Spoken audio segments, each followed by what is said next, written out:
Welcome to Adulting with Joyce Pring. Watch the full video of this episode on my channel, www.youtube.com/JoycePringTV. And if you want to level up your adulting game, check out joycepring.com/collections for my digital products and courses. Listen to your intuition and gut feeling, and of course, the people whose opinions you really respect. So, I feel like this is kind of a dangerous tip to give because intuition really is something that you have to develop, and that gut feeling is something that you have to be able to, have the self-awareness to listen to. But sometimes we just know, right? Like with my husband, I just knew that it was time to get married, that this was the guy that I was going to get married to. I just knew that content creation was going to be a big thing, and I wanted to get in it because I was a creative and I loved creating stuff and I love the internet. And I just had a gut feeling. Nobody was doing content creation. Nobody was doing a podcast 5 years ago, 6 years ago. And yet I was there doing it because I just knew it was something that I liked and it was something that would eventually get bigger. I just knew that hosting was for me. I just knew that hosting could be a big thing and a professional thing. And now everybody is a host. A lot of people are hosting already. And so I think there's a lot of merit to that. But of course, that comes with a lot of self awareness and scientific guessing. Kailangan medyo may konting scientific process in doing that. And I added kanina, listening to the opinions of mentors and people whose opinions you really respect. At the end of the day, being able to say yes to a particular thing requires a lot of consideration, right? And when you make these considerations, apart from having it aligned to your core values, you also have to consider the opinions of others. Yung mga mas matalino sa atin, mas may wisdom, mas may experience na, consider those opinions. And of course, consider your gut feeling and, what you really have in your core. Like, this is something that I would really like to do. Are you ready to show the world that you're part of the Adulting with Joyce Pring family? Head on to joycepring.com and get your hands on our merchandise, from hoodies, pullovers, journals, notebooks, and so much more. We're also now available on Shopee and Lazada, so add to your carts right now and enjoy exclusive deals and discounts. Follow me at Joyce Pring and at Adulting with Joyce Pring for weekly updates on our podcast and the adulting merch.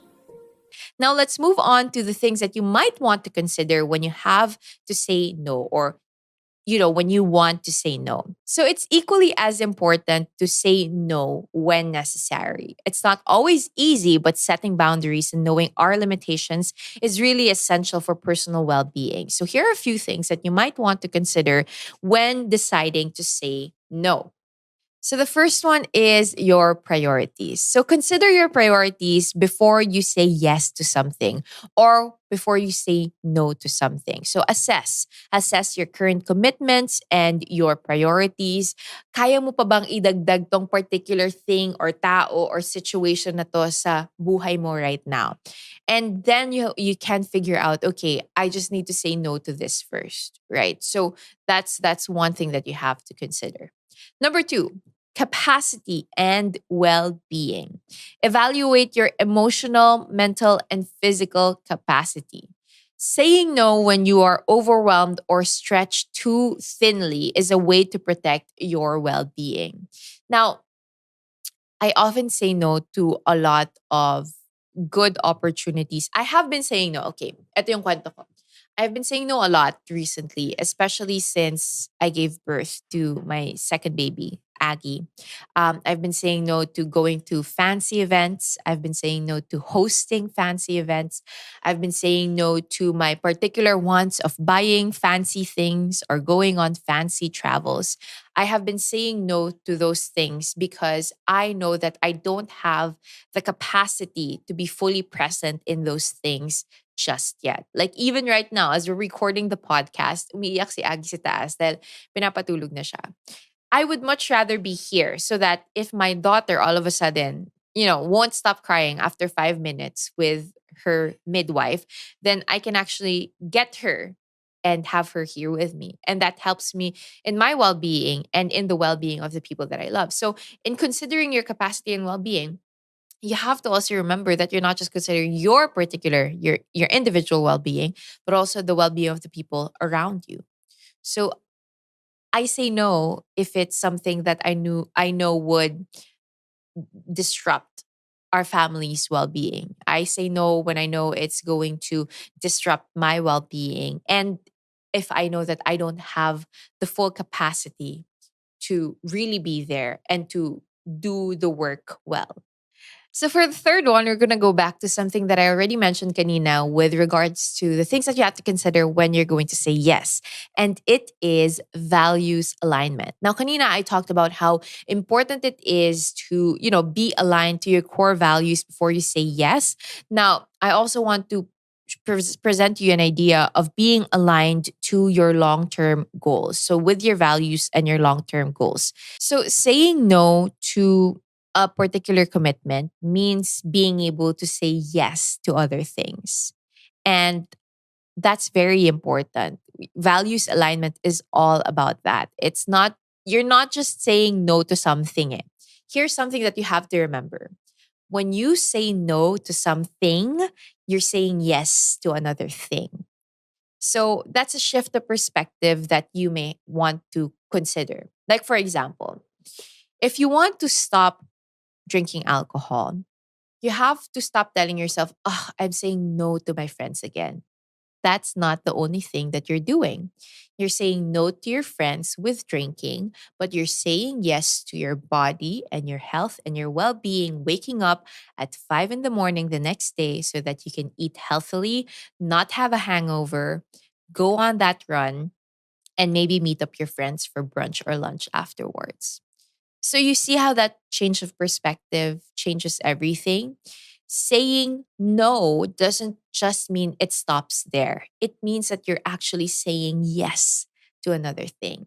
By saying no to something, you're saying yes to your core values or to your long term goals.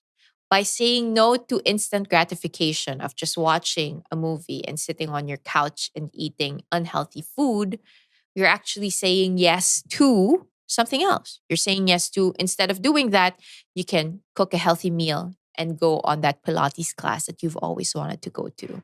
And I think that's an important shift in perspective that we have to consider. Now, fourth and finally, we go into assertive communication. I have no problem with assertive communication. My problem is the gentleness that my husband talks to me all about. At tumatawad din si Kiara doon sa gilid. Apparently also kay Kiara.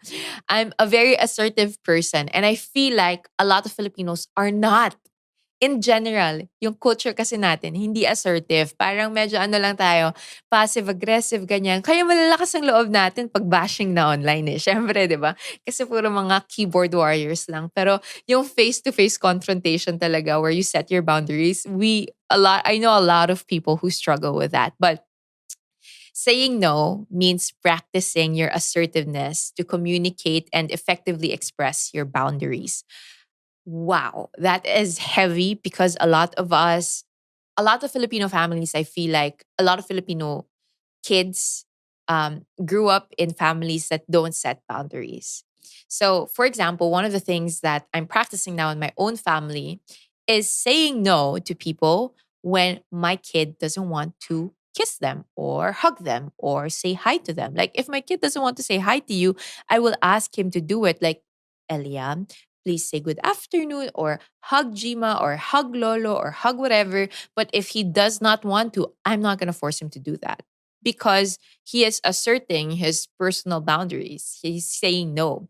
He's not being rude. He just doesn't want to feel like he doesn't feel like doing it at the moment. And it's not going to gain him anything to comply to kissing or hugging or apart from the usual politeness, like, okay, yeah, I will present him to you and I will ask him to say hi to you, but I'm not going to force a 2 year old to hug you when he doesn't want to. Small things like that. And I have been I have gotten like the side eyes from people, from relatives, from friends whenever um I don't make these things compulsory to my kids or to my family.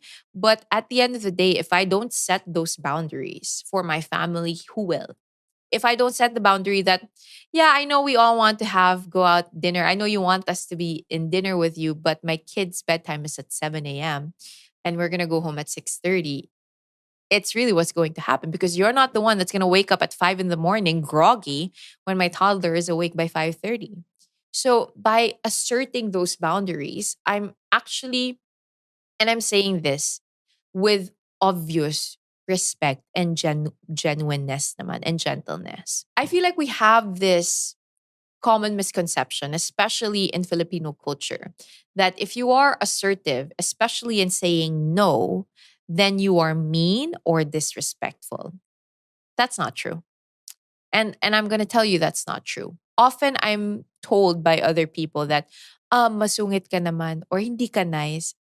Okay, you can tell me that, but I would like to honestly say that I'm a kind person.